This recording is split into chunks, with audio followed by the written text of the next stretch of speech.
Mueller, and I'm here to let you know that 20th Century Women is no perfect movie.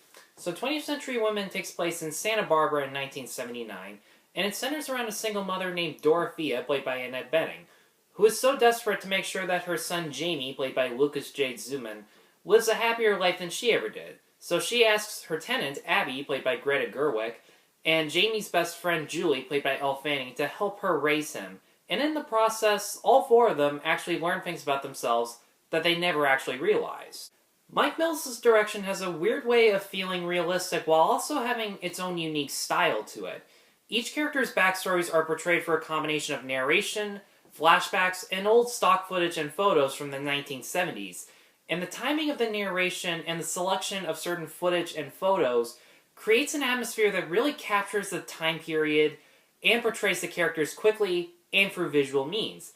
And one clever thing Mills does that I don't think most people will catch on to is that he uses three primary colors, yellow, red, and blue, for things like clothing, hair, or walls or furniture in a house that represent the three feelings that these characters are going through. Yellow for the happiness that they are all looking to achieve, red for their rebellious urges, whether they're Jamie or even Dorothea at times, and blue for the depressive feelings that they have because they don't understand what they want in life or how other people in their lives actually feel.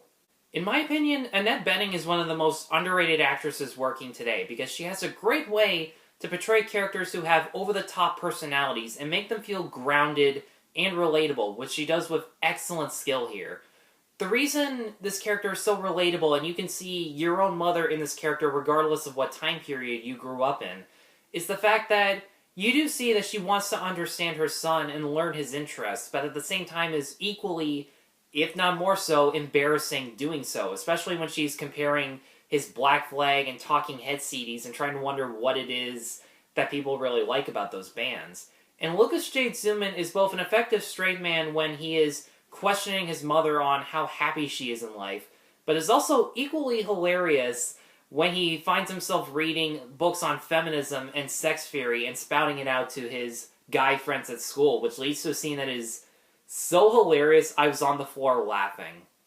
And Greta Gerwig is also really good as the tenant who is looking for acknowledgement that she's giving to Jamie as she's recovering from an illness. She's searching for something like, say, a hobby like her photography, or just someone to feel passionate about, and that is Jamie.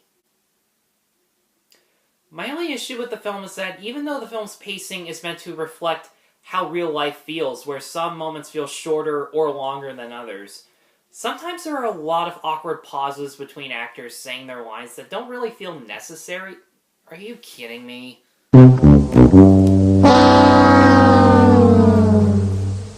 My only issue with the film is that even though the film's pacing is meant to reflect how real life feels, where some moments feel shorter or longer than some others, sometimes there are a lot of awkward pauses between actors saying their lines that don't really feel necessary. Or there are scenes like, say, one scene where it's just two characters asking each other a series of questions, and then it just ends, no real transition. And it's pacing like that that sometimes feels a little uneven, and in some cases, either too drawn out or too rushed. 20th Century Women has genuine performances from a talented cast, unique direction that both feels stylish and realistic, and an atmosphere that for the most part portrays real life in a steady pace. And for that reason, I'm going to give 20th Century Women a 4 out of 5. Guys, thanks as always for watching. Be sure to like, subscribe, check out my other reviews at NoPerfectMovie.com. And once again, thank you all very much for watching. Take care.